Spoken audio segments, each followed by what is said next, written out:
ಸ್ಫೋಟಕ ಸುದ್ದಿಯೊಂದು ಲಭ್ಯವಾಗ್ತಾ ಇದೆ. ಕಾರಣ ಬೆಂಗಳೂರಿನಲ್ಲಿ ಸ್ಫೋಟಕ ವಸ್ತುಗಳನ್ನು ಪತ್ತೆ ಮಾಡಲಾಗಿದೆ. ಬಂಡೆ ಬ್ಲಾಸ್ಟ್ಗೆ ಇಟ್ಟಿದ್ದ ಅಕ್ರಮ ಜಿಲೆಟಿನ್ ಅನ್ನು ವಶಕ್ಕೆ ಪಡೆದುಕೊಳ್ಳಲಾಗಿದೆ ಅನ್ನೋದರ ಡೀಟೇಲ್ ಸಿಗ್ತಾ ಇದೆ. ಬೆಳ್ಳಂದೂರು ಪೊಲೀಸರಿಂದ ಸ್ಫೋಟಕ ವಸ್ತುಗಳನ್ನು ವಶಕ್ಕೆ ಪಡೆದುಕೊಳ್ಳಲಾಗಿದೆ. ಚಿಕ್ಕನಾಯಕನಹಳ್ಳಿ ತಿಣ್ಣೆಯ ಆ ಜಾಗದಲ್ಲಿ ಇಡಲಾಗಿತ್ತಂತೆ ಈ ಜಿಲೆಟಿನ್ಗಳನ್ನ. ಅದನ್ನ ಈಗ ವಶಪಡಿಸಿಕೊಂಡಿದ್ದಾರೆ ಪೊಲೀಸರು.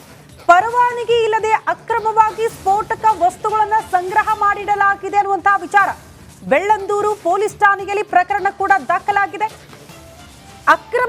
ಅಕ್ರಮವಾಗಿ ಸಂಗ್ರಹಿಸಿಟ್ಟಿದ್ರು, ಜೊತೆಗೆ ಪರವಾನಗಿ ಇರಲಿಲ್ಲ.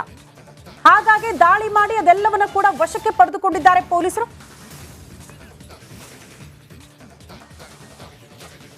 ಬಗ್ಗೆ ಮತ್ತಷ್ಟು ಡೀಟೇಲ್ಸ್ ಅನ್ನ ಕೊಡ್ತಾ ಹೋಗ್ತಾರೆ ನಮ್ಮ ಪ್ರತಿನಿಧಿ ನಾಗರಾಜ್. ನೇರ ಸಂಪರ್ಕದಲ್ಲಿ ಜಾಯಿನ್ ಆಗ್ತಿದ್ದಾರೆ. ನಾಗರಾಜ್, ಎಷ್ಟೊತ್ತಿಗಾಗಿರೋ ದಾಳಿ? ಪರವಾನಗಿ ಇರಲಿಲ್ವಾ? ಅಕ್ರಮವಾಗಿ ಸಂಗ್ರಹಿಸಿಡಲಾಗಿತ್ತು ಅನ್ನುವಂತಹ ವಿಚಾರ ಬಹಳ ಆತಂಕಕಾರಿ ವಿಚಾರ. ಈ ರೀತಿ ಅಕ್ರಮವಾಗಿಡೋದು, ಪರವಾನಗಿ ಇರಲ್ಲ, ಎಲ್ಲಿ ಬೇಕಲ್ಲಿ ಸ್ಫೋಟ ಆಗ್ಬಿಡುತ್ತೆ, ದೊಡ್ಡ ಮಟ್ಟದ ಅನಾಹುತಗಳಾಗಿರೋ ಉದಾಹರಣೆಗಳು ಕೂಡ ಇದೆ.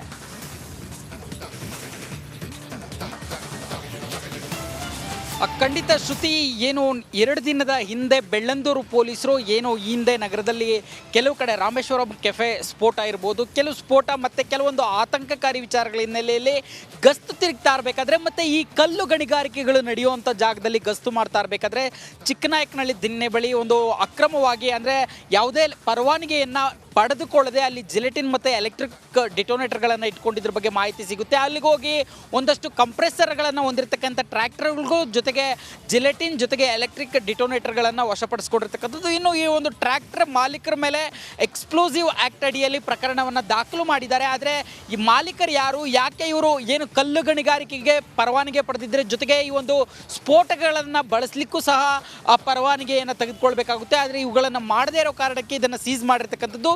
ಜೊತೆಗೆ ಆ ಮಾಲೀಕರಿಗಾಗಿ ಪೊಲೀಸರು ಹುಡುಕಾಟವನ್ನು ನಡೆಸ್ತಾ ಇರ್ತಕ್ಕಂಥದ್ದು ಶ್ರುತಿ.